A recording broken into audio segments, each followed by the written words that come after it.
And welcome to the end of the year Suppress Herald podcast. And really interesting that here we are winding down. It's Monday, December 29th, and New Year's Eve is just on the horizon. And here we are continuing to look at the Suppress Herald and what they're up to. And it's going to be a really interesting 2026. It's the midterms in elections, it's a major election here in Maine. And the Suppress Herald is going to be all out on the propaganda trail. We have to remember the Suppress Herald is owned by oligarchs, liberal tech oligarchs, and they, through the national distrust for local news, bought the Suppress Herald and most of the newspapers in Maine, all controlled under one umbrella and all controlled by liberal activists, call them press people, and that is a misnomer. They're propagandists. That's all they are, and you can see it in this paper every day, every week, of every month, of every year. And they're an extension of the national propaganda machine, the New York Times, the new, the Washington Compost, the ABC, NBC, MS Now, I guess it's called now because they're such a failure. They figured they'd change the name, pretend they weren't such a failure. Communist News Network, basically the propaganda machine of the left, an extension of the Democrat Party. And what we're going to see editorially, and as far as the editorial, the letters to the editor, that the propagandists at the Suppress Herald will choose to put into publication, and their own editorial writing, and their stories that they will print, it will fall into a narrow range of propaganda topics. The economy is going to be a big one, and what they're going to do is they're going to try to make it look like things are bad. They're going to tell you not to believe your lying eyes over and over and over again. If they tell you enough times, you come to believe it, is their general way of doing business. And you can see it in stories that are happening now where they're poo-pooing and not talking and talking as little as possible about the GDP being at over, what was it, 4.2%, which is the highest it's been in a very long time. It was high right after COVID, but that's because it sunk to a historic low and it crashed. It wasn't hard to get employment up when you had tens of millions of people unemployed because the government shut down the government and shut down our society and sent them all home. And then they all got hired back ultimately. But now this is supposed to be, Trump's economy, although he's only been in office for a year, they're going to tell you to forget about that. Inflation and all the rest is going to be Trump's fault. So the economy is going to be one. So this is my list, the economy. Abortion will continue to always be a factor, even though it may not be a factor at all. Here in Maine, it's a non-factor. It's in law that abortion is legalized, and there's not many people talking about it. But they will stress that because they like to scare people, and they think that gets out the vote. And it probably does. Immigration. They will continue to paint immigrants as the great people they are. That's just wonderful, and they're all good. And they will cover up and they will not tell you about all the damage done and the crimes committed and the lives lost and the women raped and people killed and robbed and all the rest that mass migration, uncontrolled mass migration of people who are not assimilating well have, have done to our society. They will suppress that, pretend you don't see that, including the three women individually that have been run over by illegal immigrants. And now we're finding out they got licenses to using interpreters that were doing the test for them. These people should not even be on the road. But they've killed three women in three different cases of drivers running them over here in Maine. And then you have the LGBTQ, women have to compete against men in their sports. They're continuing to try and die on that hill. They're just insisting on it. And but they will go down that road and try to divide us. Climate change will continue to roll out, even though it is largely being debunked now and is really not a existential threat to our world, civilization, or anything else. But they will continue to scare you with that because they think it works. And then you have healthcare. That's become a big deal because Obamacare is failing, and their answer is just to pump massive amounts of money into the system, mostly directly to insurance companies. Those evil insurance companies that they always are down, talking down to about and trying to denigrate. But they're okay to send billions of dollars to those insurance companies so that millions of people don't have to pay for their health insurance.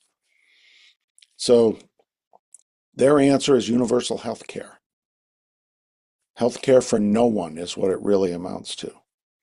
But that's going to be their list, okay? The economy, abortion, immigration, basically transgenderism, climate change, and universal health care. And that's what you will see in the Suppress Herald. And here's where it starts. We've got just the Sunday paper yesterday here in Maine. This is an editorial story written in the paper. Some Maine parents unite, push back on school efforts by the right. You're a right-wing extremist if you do not want your child to be transitioned in their gender identity or to get an abortion without your knowledge. A minor child that's your child, and you are an extremist if you have to be told when your child decides that your daughter decides she wants to be a boy or vice versa, or have an abortion. That's their stand on this. And they're saying that now, the liberal side are banding together. What they don't tell you ever is that the teachers' unions, the liberal run teachers' unions, are behind a lot of the liberal causes in schools. And so when you have parents get together and say, we're going to push back against this, they're not right wing extremists, they're parents standing up for parental rights and for their children not to be destroyed by these evil ideas, groomed into believing they're not a boy or a girl. So this is just the Sunday Suppress Herald. So there's LGBTQ, and then there's cost of living. And this whole story is, you know, all about Mainers already feel pinched financially. Budget gaps in several counties won't help. So there you go. Parents and Mainers are already pinched financially. The economy's bad and everybody's dying. What the problem with this is that all of these towns and cities and counties in Maine have been run by liberals, Democrats almost universally across the state, even in rural counties. And they go into this whole thing with county taxes are rising very quickly. And it's crazy. This whole story is really just about, one county has jails, and the cost of the jails went up dramatically, millions of dollars, and it just goes on and on. But one of the problems with this whole premise is that they are run by people that are spending fools. And it's a little crazy how they report this. But the important part here is that the economy's bad and budgets are tight and people are hurting because of the economy, and it's Trump's economy. So that's where we're at. So there's the economy. So we started off with LGBTQ, transgenderism, that whole mess. Then we get into the economy. And then you've got anonymous money fuels 5 million in attacks on Georgia's Lieutenant Governor Jones. And you know, making a big deal out of anonymous money. Well, aren't they the ones that are saying that the conservatives are the ones that have all this dirty money? And you've got a Republican running for governor in Georgia, which is a really critical place. And he's running against Attorney General Chris Carr and Secretary of State Brad Raffensperger. Here's where there's no reporting going on. Really quickly, nobody at the Press Herald and mainstream media are completely ignoring what's happening in Fulton County, Georgia. The 2020 stolen election of Biden getting elected. Ground zero, Fulton County, that's Atlanta, Georgia. They have determined that hundreds of thousands of votes were never properly signed off on, witnessed, and should never have been counted. And just before Christmas, a judge ruled that they have to open up all the ballots and allow them to examine the ballots.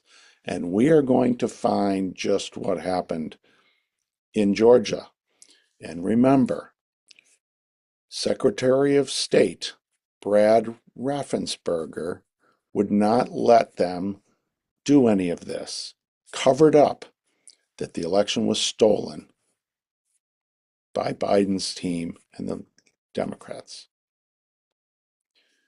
And there's nowhere in the mainstream media about this. It's coming, and it's going to be extremely explosive. And of course, the mainstream media will have to work very, very hard to say nothing to see here. Don't believe your lying eyes. This is just conspiracy theories, and it's not real. They are going to find the proof, and it is going to be explosive, and it is going to expose exactly what happened in 2020. But the paper, this story doesn't talk about it. It talks about this dark money trying to get rid of Jones, who's running for governor in Georgia. The reason is Lieutenant Governor Jones is going to allow these examination of that election and other things to happen, whereas the present governor and the present attorney general and the present state secretary of state all turned a blind eye. It will be an interesting time in Georgia, but you won't hear about it in the Suppress Herald. Let's go on. And it's back to the Mainers already feel pinched financially. Budget gaps in several counties won't help. Property taxes are certain to rise, though it's too early to know the full impact on most homeowners' bills. There we go again. Mainers feel pinched financially.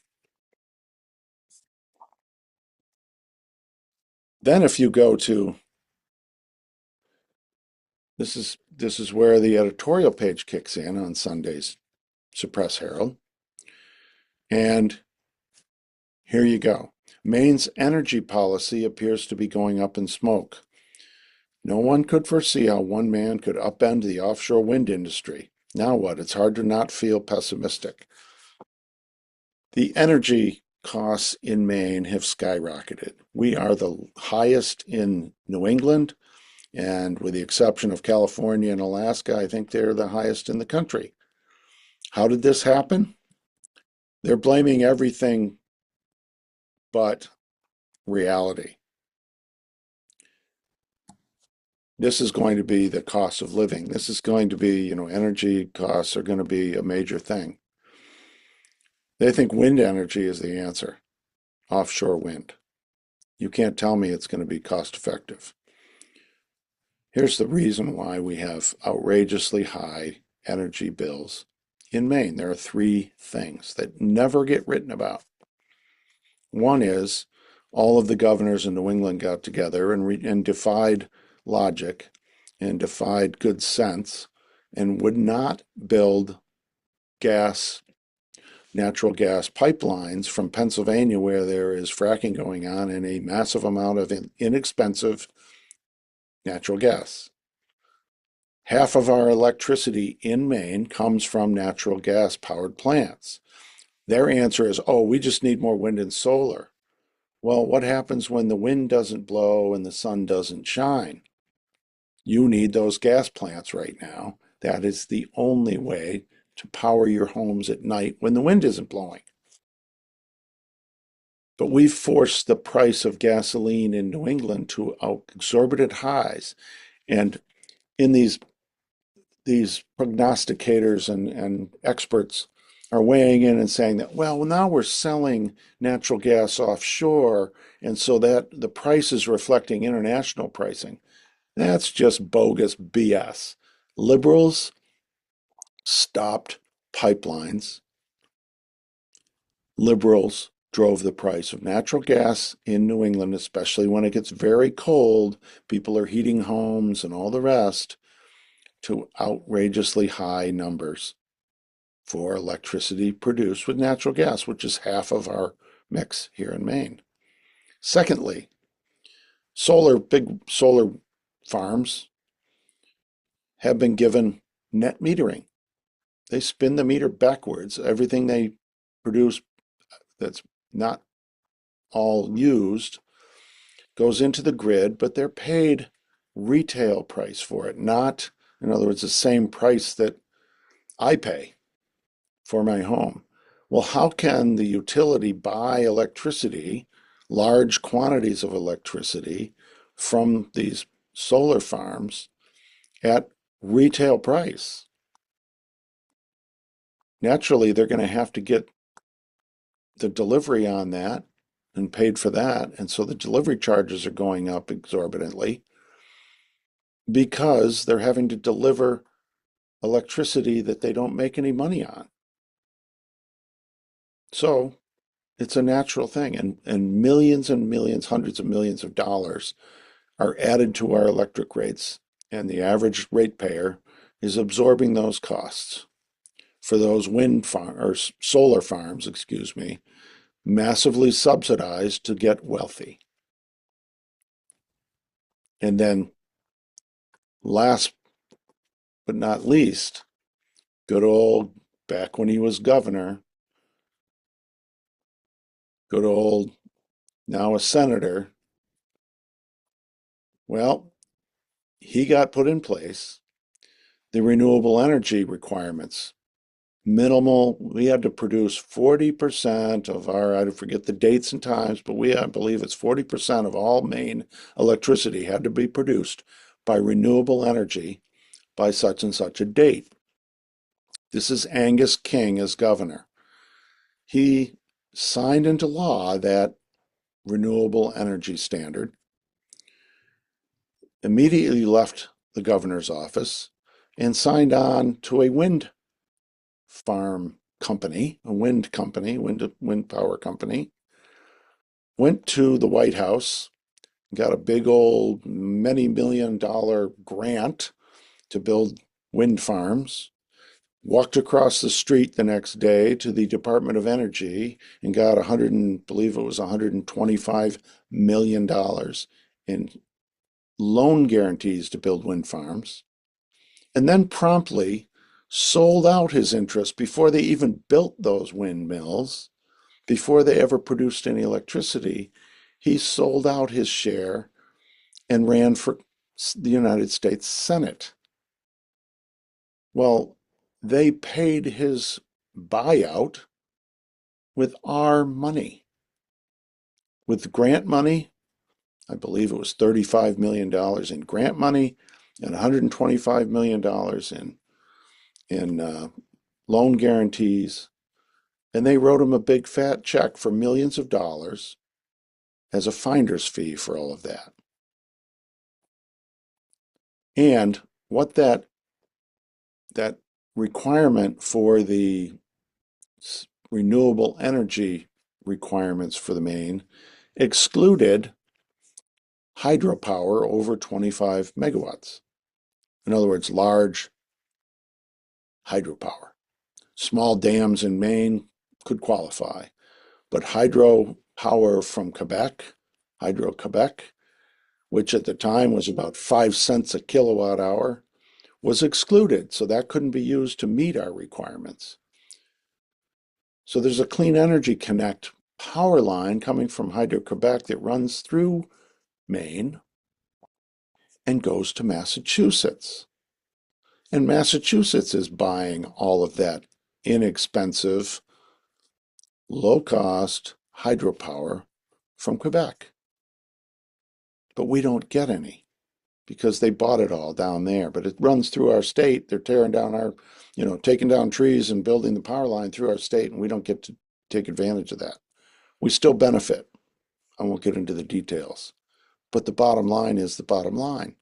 Here's Maine got screwed by liberals, by Senator Angus King and his ilk. Now his son is running for governor, and you will hear none of this from the suppressed Herald. And here we go. Maine's energy policy appears to be going up in smoke. It went up in smoke many, many moons ago because you sold us all out, and now we're paying 25 cents a kilowatt hour for electricity here. And then just to polish it all off, we'll go to the letters to the editor on the Sunday Suppress Herald. And these are the letters. And they pretty much fit in the mold. Those 6 points I talked about is all you're going to see. And there it's all going to be one-sided. We should all move closer to the political center. Now, this is, it's great. We should all move closer to the political center. And then it goes into these absolutely outrageous stories that nobody has, there's no way to confirm that any of this is real, but they published this letter. We now have a culture poisoned by racism 60 years after landmark civil rights legislation. The investigative outfit ProPublica reports that Trump's shrinking education department refuses to resolve complaints of hateful rhetoric in our schools. The only two black students in a small district in Ohio being called the N-word by white peers starting on their first day, hearing slurs like and being told to go pick cotton. Nobody has confirmed any of this. This is just ProPublica. Oh yeah, you can rely on them. They're truthful. And at a school in Illinois, white students included Confederate flags in their PowerPoint presentations for class assignments. Well, they might have been supporting or reporting on the Civil War, which Confederate flags probably would have been a part of that. It's unbelievable to me that they print this garbage with these alleged things. This is a letter to the editor, so it's just somebody's opinion. So, they fall back on the fact that it's just somebody's opinion. And then what happened, writes conservative columnist Bret Stephens. Yeah, conservative columnist Bret Stephens is a never Trump wacko who went off the rails years and years ago. And that's all they can find to quote. We are led by the most loathsome human being ever to occupy the White House, and the MAGA crowd is still with him. And we should all go to the middle, though. That's the letter. It's incredible to me that that's the Suppress Herald's editorial page. PUC legislature should review electricity options. There they go again. It's all should be renewable. Yeah. Take us way off the cliff, completely off the cliff. Utility reform will be the key to confronting Maine's high energy bills. Yeah, utility reform. Blame CMP. Don't blame the policymakers that put us into this mess. The people that refuse to build gas pipelines, the people that put net metering in for big solar farms, and the people that ignored common sense with cheap hydroelectric power from Hydro-Quebec. And of course, it's getting into election season already. And so here's the editorial from George Hill, the president and CEO of Maine Family Planning, and Nicole Clegg, president and chief executive officer at Planned Parenthood of Northern New England. Attacks on abortion put reproductive care at risk. We aren't backing down. There's no attacks on abortion in Maine. Abortion is a non-issue in Maine. It's abortion on demand. They passed it in the legislature, and nobody's even talking about it. But they are going to scare you with it. Conservatives, Republicans, doesn't matter how you want to label it, are all anti-abortion and are coming for you and are going to outlaw abortion. That's their standard line. So that's how a propaganda sheet does it. The editorial page is 100%. I can tell you that 80% of the editorial letters and editorial page will be those 6 subjects that I talked about, and it will be all bashing Trump, bashing Republicans, and trying to scare liberals into thinking that the end is near. The climate, abortion, the economy, universal health care is also in here. There's a letter to the editor yesterday about universal health care, and we have to replace our health care with universal health care. And that's what you're going to see is 6 liberal talking points is going to be disguised as the news, and the editorial is going to reflect it 100%. That's what we can expect from the suppressed Herald. It is a propaganda machine, and remember, don't forget, politics is local, and so is propaganda. And that's what we can expect to see in 2026 on steroids. So please share this. If you like what you see on the podcast, spread the word, share the podcast with friends and family, and send links and follow my podcast. And we'll notify you when we do. It's generally about once a week. We put out a podcast, keep you up to date on what the propagandists in Maine are up to. Have a wonderful new year, and we will see you on the other side.